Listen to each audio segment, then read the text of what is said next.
નમસ્કાર વિદ્યાર્થીઓ, અહીં આપણે તરલના સ્થિર સ્વરૂપ સાથે સંકળાયેલી ચર્ચાઓ પૂર્ણ કરી અને ગતિમાન તરલ માટે એટલે કે હાઇડ્રોસ્ટેટિક પૂરું થયું અને હાઇડ્રોડાયનેમિક તરલ જ્યારે ગતિ કરે છે ત્યારે એની સાથે કયા કયા ગુણધર્મો સંકળાયેલા છે એની ચર્ચા કરવી છે. તો પેલી ચર્ચા આપણે સ્થાયી પ્રવાહ અથવા સ્થાયી વહનના સ્વરૂપમાં કરવા જઈ રહ્યા છીએ. એક સિમ્પલ ઉદાહરણની વાત કરીએ તો આપણી દરેકની ઘરે પાણીનો નળ છે. આ પાણીનો નળ, આનો એક સિમ્પલ આપણે પ્રેક્ટિકલ કરવાનો છે. શું પ્રેક્ટિકલ કરવાનો છે? તો કે પેલા થોડો ખોલવાનો છે અને પછી પૂરેપૂરો ખોલવાનો છે. એની જે ચકરી છે એ અડધો ખોલવાનો છે, અર્ધ ખુલ્લો, અને પૂર્ણ ખુલ્લો. અને આ બેયને જો અવલોકન કરીએ તો અડધો ખુલ્લો છે ને ત્યારે શાંતિથી પાણી આમ એક સરખું કાચ જેવું દેખાતું હશે, નીચે આવશે. પણ જ્યારે તમે પૂર્ણ ખોલો છો ત્યારે કાચની જેમ સીધું સરળતાથી નીચે નહીં આવતું હોય, ફુવારાની જેમ સાઈડમાં પાણી ઉડતું હશે. એટલે અર્ધ ખુલ્લો હશે ત્યારે સરળ વહન હશે અને પૂર્ણ ખુલી જશે એટલે સરળ વહન નહીં થાય. તો આપણે અહીંયા વ્યાખ્યાયિત કરવું છે સ્થાયી વહન. સ્થાયી વહન એટલે શું? તો કે ઉદાહરણ તરીકે કોઈ એક તરલ પાણી છે, પાણી આ રીતે વહે છે, એક સપાટી પર વહે છે અને પાણીની વહનનો ગતિમાર્ગ આ છે. હવે એ જ્યારે અહીં પહોંચે છે ત્યારે એના વેગની દિશા આ મુજબ છે અને એની કિંમત 3 મીટર પ્રતિ સેકન્ડ છે. અહીં ક્યાંક પહોંચે ત્યારે વેગ આ તરફ છે, એની ઝડપ છે 5 મીટર પ્રતિ સેકન્ડ. આ બિંદુ પર 4 મીટર પ્રતિ સેકન્ડ. એક કણ પસાર થયો, બીજો કણ પસાર થાય એટલે બીજો કણ એ જ માર્ગે ગતિ કરે છે. અહીંયા બીજા કણની ઝડપ 3 મીટર પર સેકન્ડ, 5 મીટર પર સેકન્ડ, 4 મીટર પર સેકન્ડ. ત્રીજો કણ નીકળો, ચોથો કણ નીકળો, કારણ કે પાણી ઢોળાય એટલે પાણી તો જાતું જ હોય ને, થોડોક ભાગ આગળ જાય એટલે પાછળ બીજો ભાગ ચાલ્યો જ આવતો હોય. તો કહેવાનો અર્થ શું છે? તો કે આ બિંદુ છે એને ધારો કે હું P નામ આપું છું અને આને R નામ આપું છું અને Q નામ આપું છું. તો કોઈ પણ કણ, 1 નંબરનો કણ હોય, 2 નંબરનો કણ હોય, 3 નંબરનો કણ હોય, પણ P બિંદુ પાસે હોય તો એની ઝડપ સરખી જ હોય અને કેટલી હોય? 3 મીટર પ્રતિ સેકન્ડ. ઈ જ કણ 1 નંબરનો કણ R પાસે હોય, 2 નંબરનો કણ R પાસે હોય, 3 નંબરનો કણ R પાસે હોય, એની ઝડપ સરખી જ હોય. કેટલી? 5 મીટર પ્રતિ સેકન્ડ. પછી 1 નંબરનો કણ હોય, 2 નંબરનો કણ હોય કે 3 નંબરનો કણ હોય, ત્રણેયની ઝડપ Q પાસે સરખી જ હોય. કેટલી? 4 મીટર પર સેકન્ડ. પરંતુ 1 ની P પાસે ઝડપ છે એટલી ઝડપ 1 ની જ R પાસે નથી, એટલી જ 1 ની Q પાસે નથી. એટલે કણ 1 ની ઝડપ અચળ નથી, કણ 1 ની ઝડપ અચળ નથી, પણ જે તે બિંદુ પાસે કોઈ પણ કણ આવે, 1, 2, 3, 4, 5 ગમે તે, પણ ઈ કણ પાસે બધી એટલી જ ઝડપ. આ કોના જેવી વાત છે ખબર છે? આ હાઈવે છે, રોડ છે, અહીંયા પોલીસ ઊભા છે, ગમે તેવો વાઇનોલા લઈ છે ને પોલીસ ઊભા છે ને એટલે શાંતિથી નોર્મલ સ્પીડે જ ગાડી હલાવી નીકળશે. પોલીસ ઊભા છે એટલે ઈ પોઈન્ટે બધાયની ઝડપ માપમાં જ આવી જશે. એના જેવી વાત છે. ઈ બિંદુએ ઈની ઈ ઝડપ જ રહે. પછી 1 નંબરનો કણ આવે, 2 નંબરનો કણ આવે, 3 નંબરનો કણ આવે, 4 નંબરનો કણ આવે, 5 નંબરનો કણ આવે, ગમે તે કણ આવે. તો સ્થાયી વહન એટલે શું? તો કે સ્થાયી વહનને સમજાવવા માટે પેલો મુદ્દો, જે તે બિંદુ એ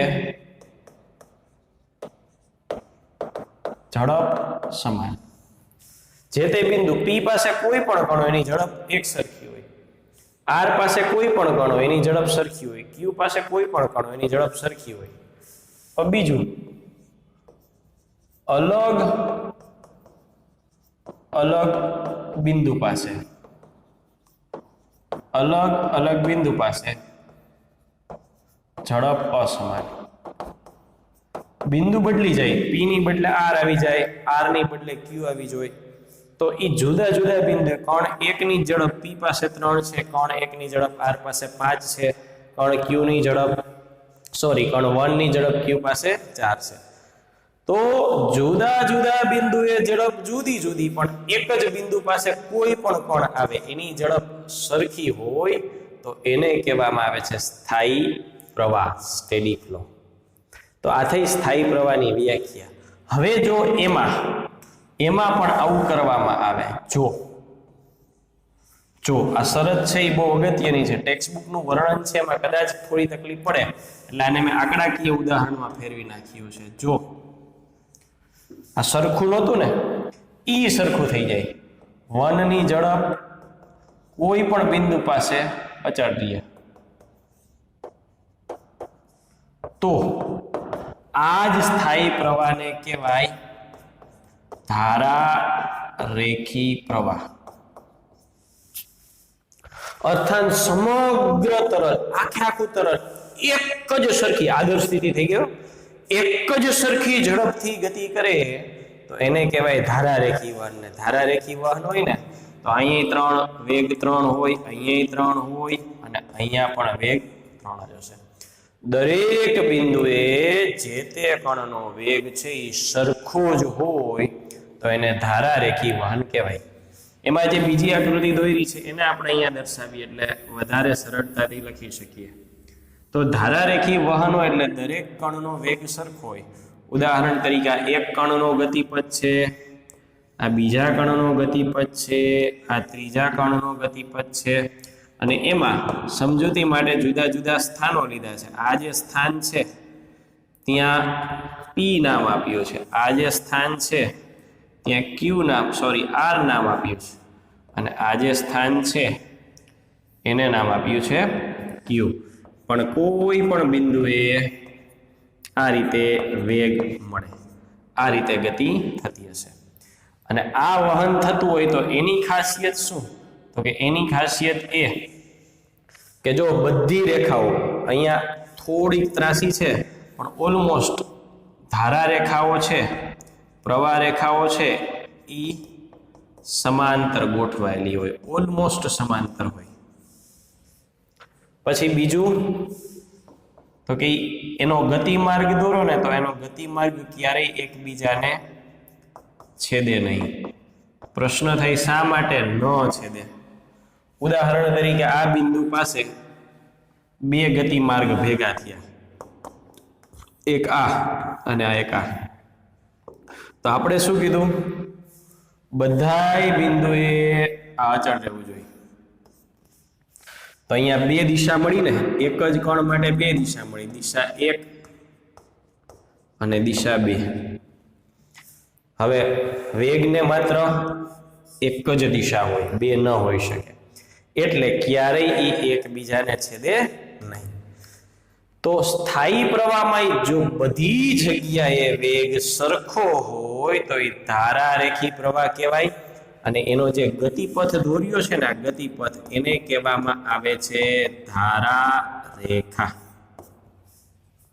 તો આ થઈ ધારારેખી વહનની વાત, ધારારેખાની વાત.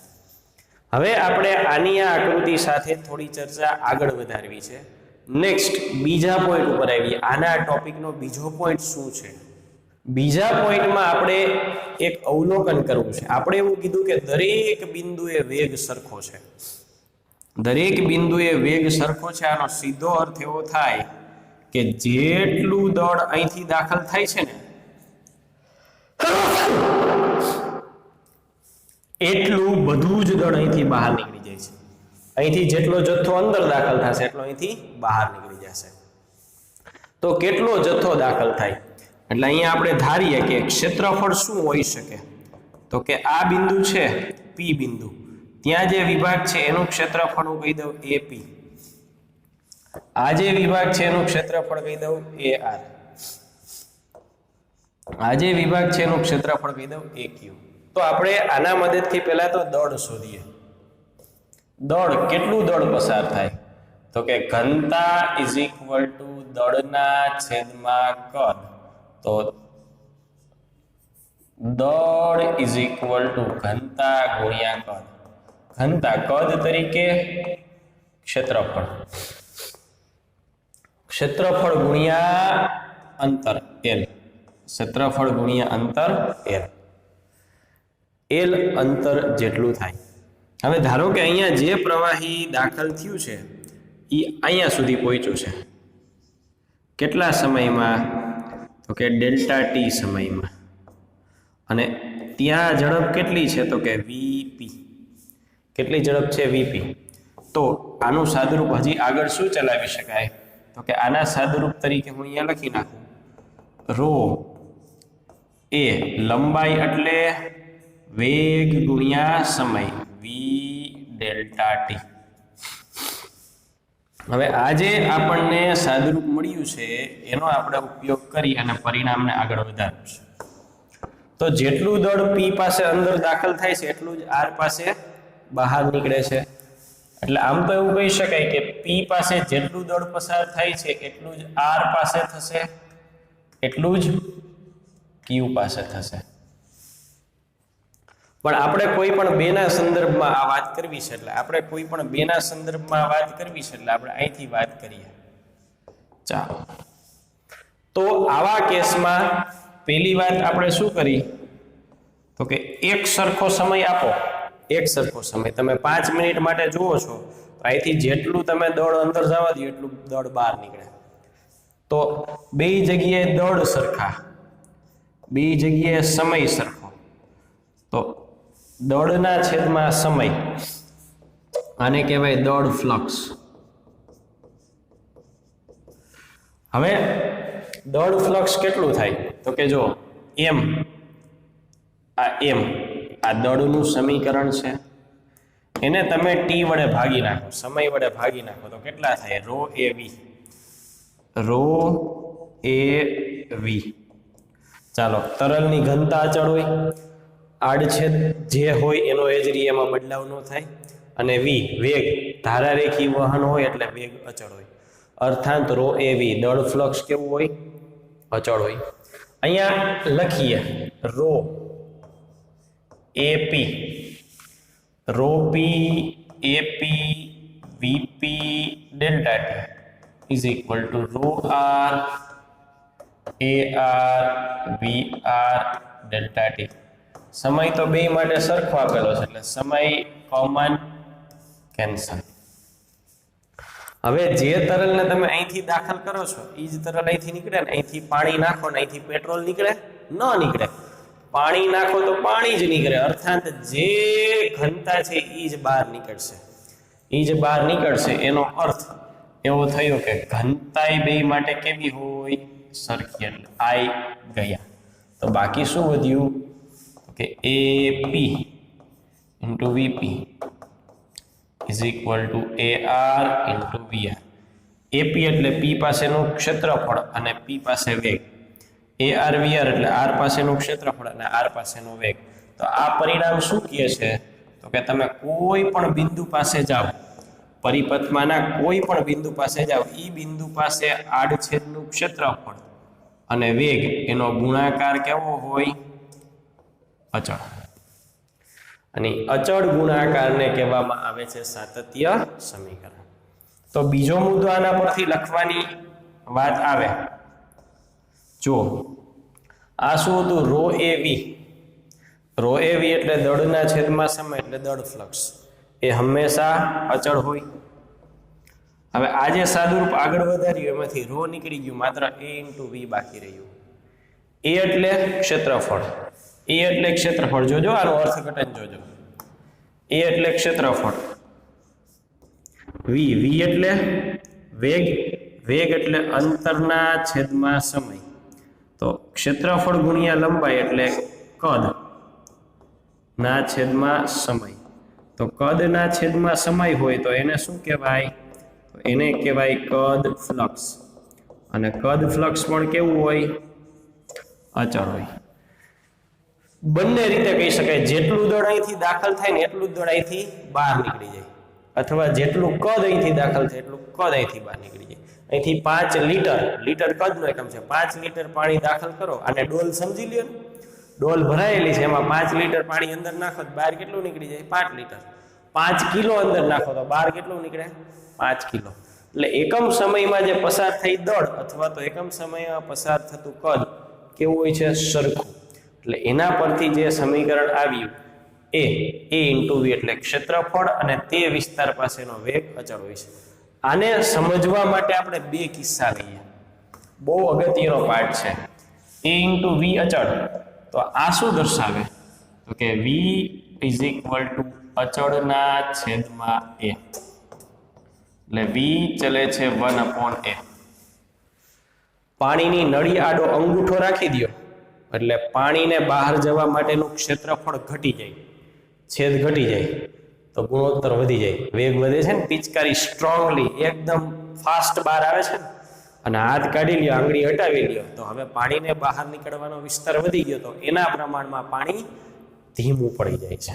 તો જ્યારે ધારારેખી વહન થતું હોય ત્યારની આ વાત થઈ. તો આ સાતત્ય સમીકરણ મુજબ ધારારેખી વહન થતું હોય ત્યારે પસાર થતું દળ અથવા પસાર થતું કદ અચળ હોય છે.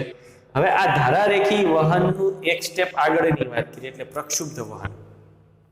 પ્રક્ષુબ્ધ વહન, જ્યાં સુધી તમે ધીમે ધીમે તરલને વહેવા દો છો, ધીમે ધીમે તરલને વહેવા દો છો, ત્યાં સુધી કોઈ પ્રશ્ન નથી.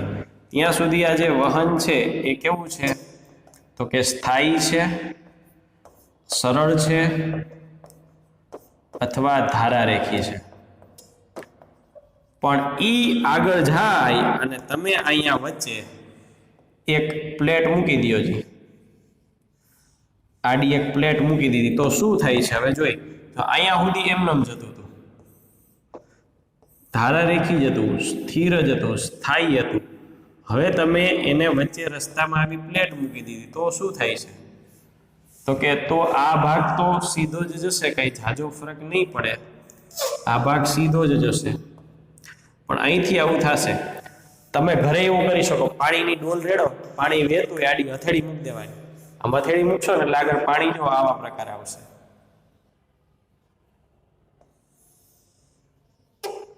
ગોળ ગોળ વમળ વળવા મળશે.